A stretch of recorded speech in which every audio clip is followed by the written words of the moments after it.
Hey everyone. So I just want to preface this video after I sent it to a few people. They felt like I needed to put this little bit in, but I am not a doctor. I am a registered nurse in the state of South Carolina, and I've been a nurse going on 12 years now.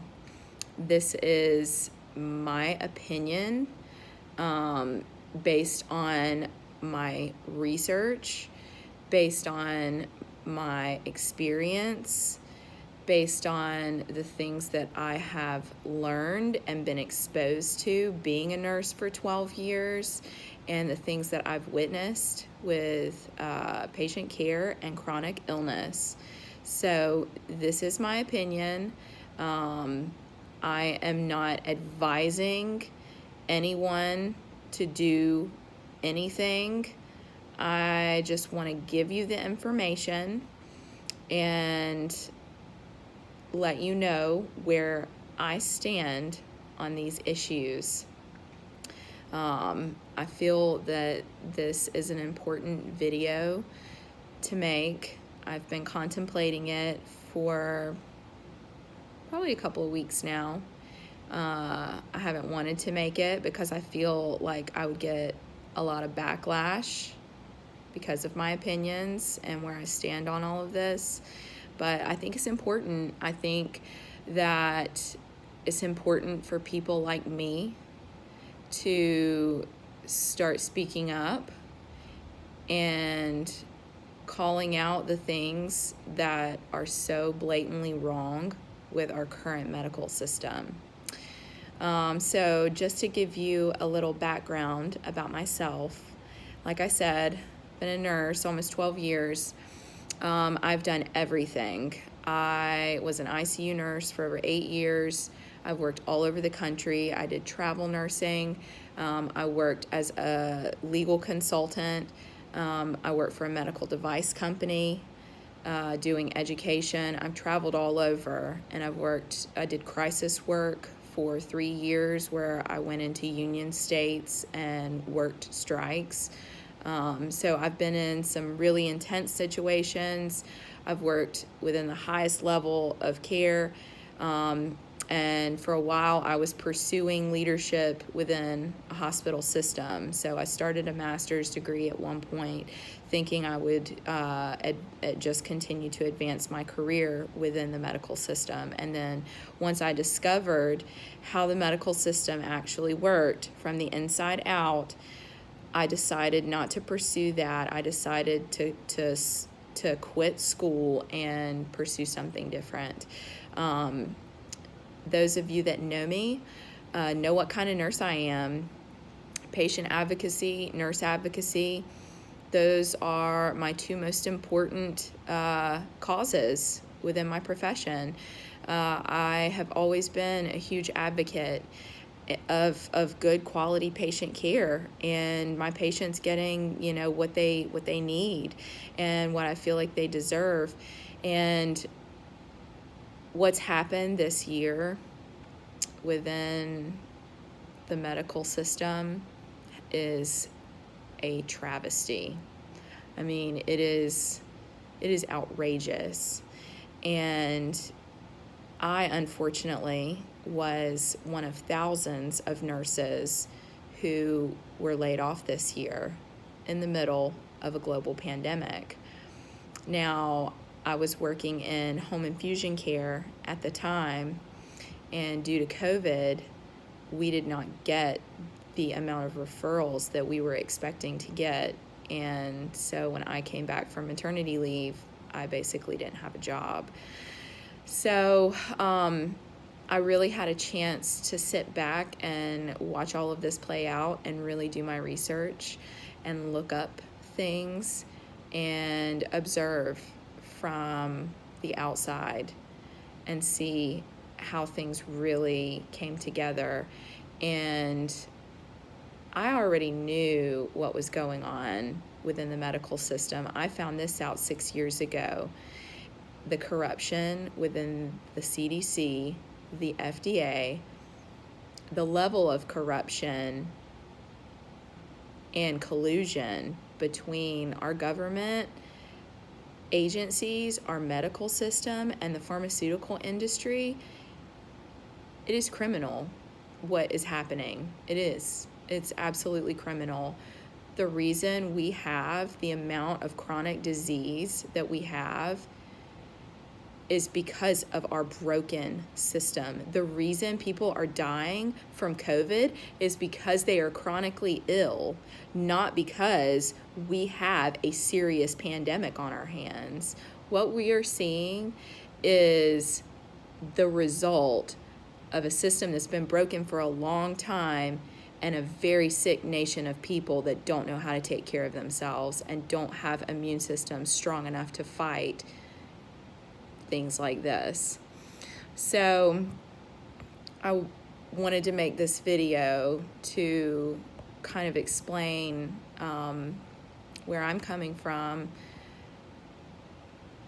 Obviously, I feel like it is going to get some backlash because I'm a nurse, and a lot of people have not agreed with my take on things. A lot of people have also, but a lot of coworkers, former coworkers, don't agree with me. I do have several that do, but unfortunately, people like me that want to speak out against the system, they really get smeared and dragged and rebuked, and it's just not pretty. But I get why people aren't speaking out, and I've been feeling like I need to say something for a while, because there are things that are concerning to me as a healthcare professional who does really care about my patients. I am not negating the fact that the virus is real and that it's killing people. It is. And that is really unfortunate, and my heart does go out to everyone who's been affected by it. I myself was exposed and was sick for a couple of days, but it was, a moderate cold at best. No fever, no cough. My symptoms were pretty mild, but my heart does go out to those who have been affected by this, and I feel like the medical system as a whole has let everybody down, okay? It's very obvious that they do not care about our best interest. There are a couple of things that I want to address that are concerning to me. The first one is our current cold and flu season that we're coming into right now, okay? So with the rise of COVID, the flu became an afterthought. It basically went away, okay? The flu's been bad every year. I would know. I worked ICU many flu seasons, and as a nurse in the ICU, you hate flu season, okay? The ICUs are full. Everybody's on a ventilator. That's just how it goes. That's how it's been for years, okay? This season was not that uncommon, was not that different. Different virus, same people getting sick, okay? That's really what it was. And definitely a more opportunistic virus, okay? Especially in vulnerable populations. But what we're seeing play out and the hysteria over it and the mandates, it is my opinion that it has been completely blown out of proportion. I've actually sat in on a DHEC, our last DHEC meeting, where I had to listen to the quality healthcare person give their update on their recommendations. I witnessed firsthand that our own state weren't even going with the CDC guidelines, okay? Totally different. Recommendations were not based on CDC guidelines. Very different guidelines, okay? The recommendations were insane. The amount of mask wearing that people would have to do is mind-blowing. these masks, it is my opinion that these masks are not working, or else we wouldn't all have COVID. I go to a store and the majority of people are still wearing masks, okay? The majority of people. I'm one of very few that goes into a store without a mask on. And so if everybody's still wearing masks, then we shouldn't have COVID. We have been lied to. We have been lied to on such a massive scale. So now that people have been wearing these masks for months, everywhere, I still see people driving down the road with the masks on. People wearing these masks all day long. These people are going to be the most susceptible. If you are going to get COVID, your immune system is not where it was in February before you started wearing a mask every day. I can guarantee you that. You've not been exposed to the same things that those who have not been wearing masks have been exposed to. Okay, so I do believe this flu and cold season is going to be a rough one, simply because a lot of people have been wearing masks and their immune systems are going to be weak, and opportunistic COVID is going to have a field day, okay, especially when you get into close quarters. Now, you can do what you want to do. So I have not practiced social distancing and mask wearing this entire time. And like I said, I was exposed to it and I was okay. I also don't live in fear because I know how to take care of my body and I know how to take care of my immune system. I believe that the best way to fight the system and fight the mandates and fight COVID is to empower ourselves by strengthening our immune systems, being proactive in taking back our health.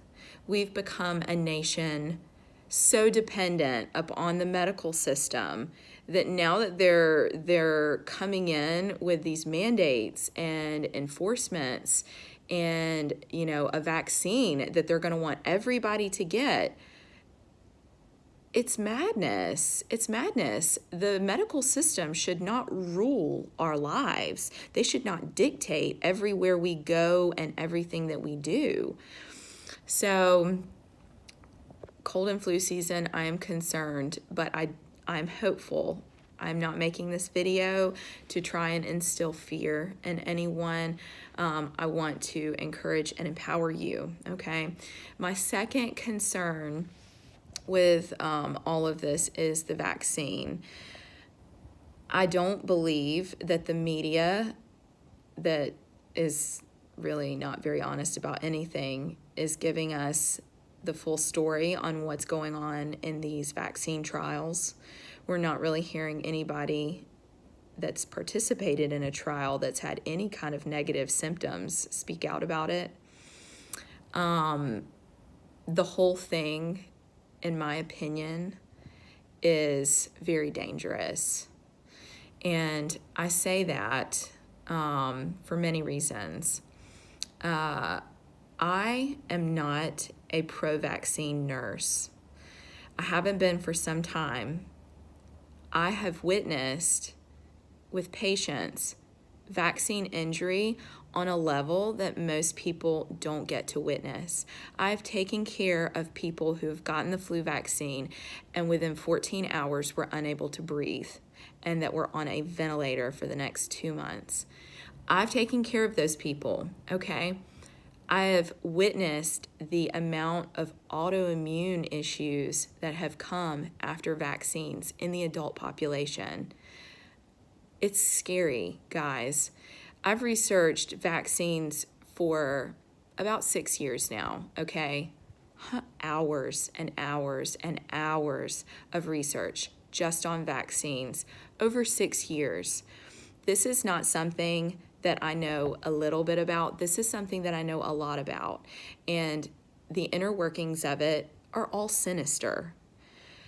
The CDC and the FDA and what they're controlling and the information that they're controlling about these vaccines it's not good, okay? The old vaccines do damage, a lot of damage to your immune system specifically. This new vaccine, it is a whole nother level.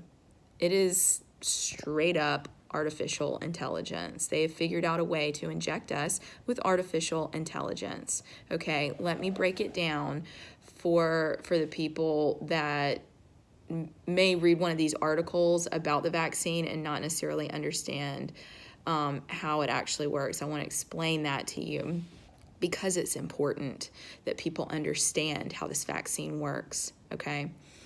So they have taken a form of DNA, it's called mRNA, messenger RNA, and they have extracted it from the virus, okay, from COVID. The virus makes a protein. It's called a spike protein, and it's very specific to COVID-19. It's the little, in all the pictures, the little blue spike that's coming off the red ball, that's the protein. So they've managed to extract the part of the DNA that is instructing cells to start creating that protein. They embedded it into nanoparticles, which then get put into the vaccine with, fillers and other chemicals and things that are gonna, hold it in your body. So the reason that it needs to be in nanoparticles, it needs to enter your cell wall, and then it needs to go into the nucleus of your cell, okay, where the DNA is, sending messages, and it is creating the replication process. So what they've done is they've taken foreign mRNA from the virus, and they're now going to inject it into your body. It will penetrate your cell wall and the nucleus of your cells, where the message is being transmitted for your cells to replicate themselves, normal, healthy cells, okay?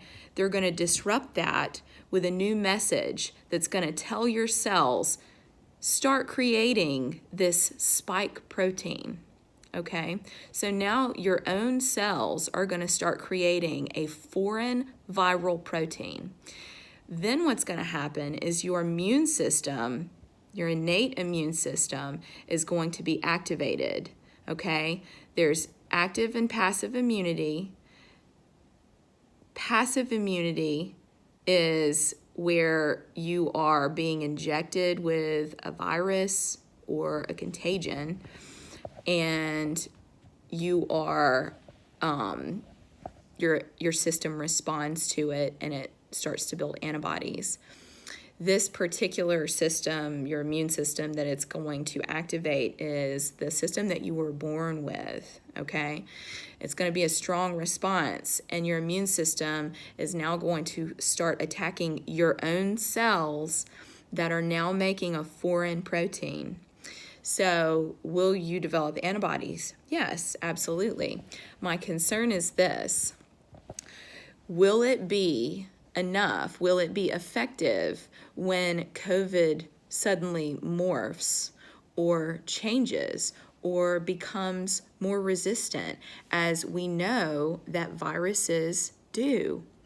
These things alter themselves almost every year. Take the flu virus. The flu virus is different every year because it mutates and it adapts to its environment and to the things that it's being exposed to. So just like the flu virus, this COVID virus is going to do the same thing.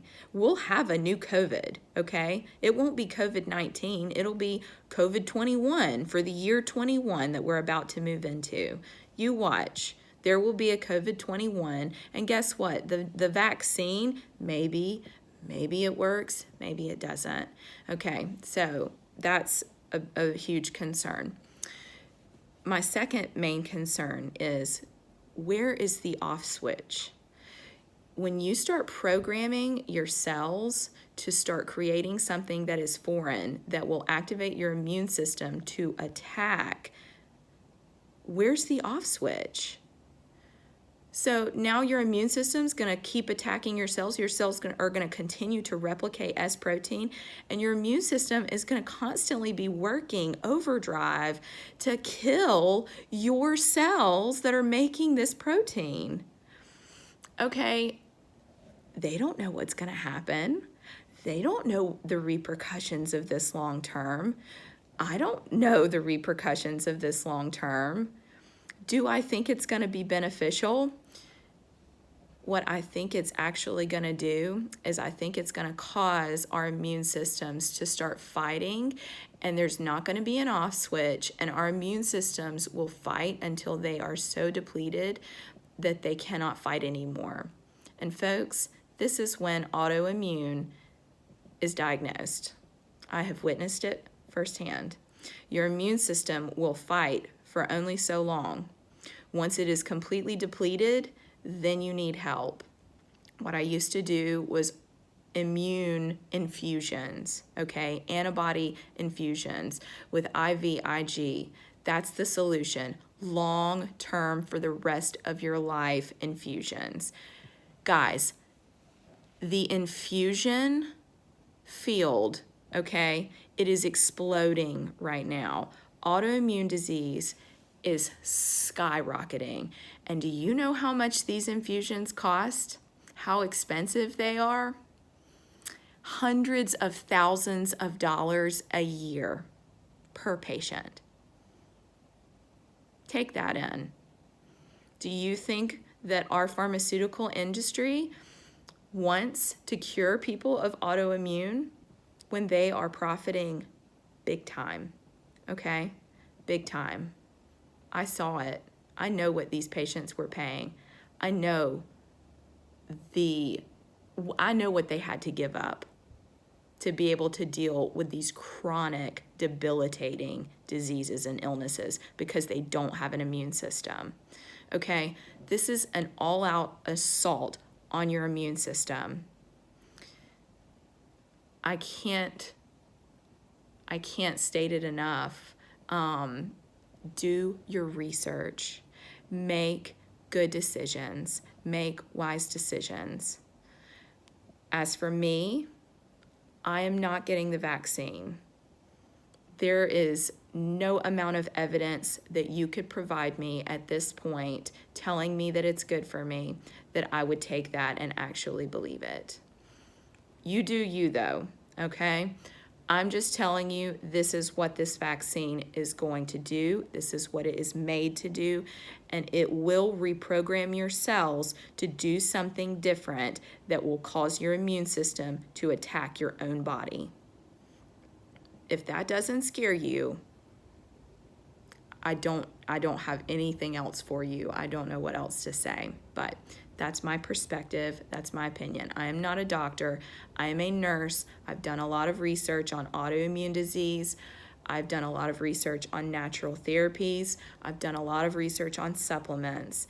And my main goal and what I feel like the Lord has done in my life and the things that He has blessed me with, He has given me an ability to educate and take care of people. I love being a nurse. Guys, I love what I do, okay? Losing my job this year was heartbreaking, but it was something that I needed to go through so I can help people heal, so I can do what I do best, educate people and help them start a journey back to wellness, okay? Not enough people live in wellness. Too many people live in chronic illness, and it is heartbreaking.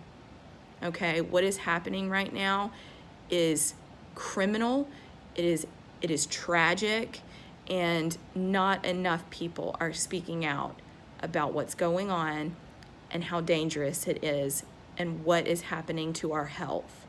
Okay, just because the experts tell you this is good for you, I encourage you, do your research. Do your research. My experience, they do not care about your well-being. This is not about the public health of the nation, okay? Everybody's sick. Everybody. This is serious, guys. So that's my spiel. I'm going to give you a couple of things that I recommend to my patients to have in your medicine cabinet. These are great things that I believe to help boost your immune system. I am going to make another video on my medicine cabinet so you can see what I use, what I've researched, things that I keep on hand to keep myself and my family healthy. But a couple of things that I would recommend right off the top: colloidal silver. It's great. You'll read a lot of negative stuff, especially if you put it into Google. They will tell you colloidal silver will kill you, turn you gray, and it is awful for you. Do not believe that. That is an outright lie. Colloidal silver has been around for ages, and it has been used to treat bacteria, viruses, fungus, wounds, you name it. Colloidal silver kills a host of things. It cuts off the oxygen supply to this bacteria, okay? So there's a lot of benefits to colloidal silver. Great one to have. You can put it in your eyes, in your nose, your ears. You can ingest it. It is one that you have to take in moderation. I don't take it every day. When I'm sick, I use it and I take it multiple times a day. And if I feel like I've been around somebody that maybe has something, or as soon as I start to feel something coming on, I will take colloidal silver. I'll take it 3-4 times a day until I'm past it. Okay, so it's not something that I take every single day, guys. Take it in moderation, just like everything else. An herbal supplement that I recommend, do your research on this, but it's a great one. It's called LDM 100 or Lamodium. The benefits of Lamodium are so vast. Lamodium has been around for ages. It is an excellent herb that has antiviral, antibacterial, and antifungal properties, so it kills a lot of different things, okay? You can also use it topically on wounds and things like that to get rid of infection.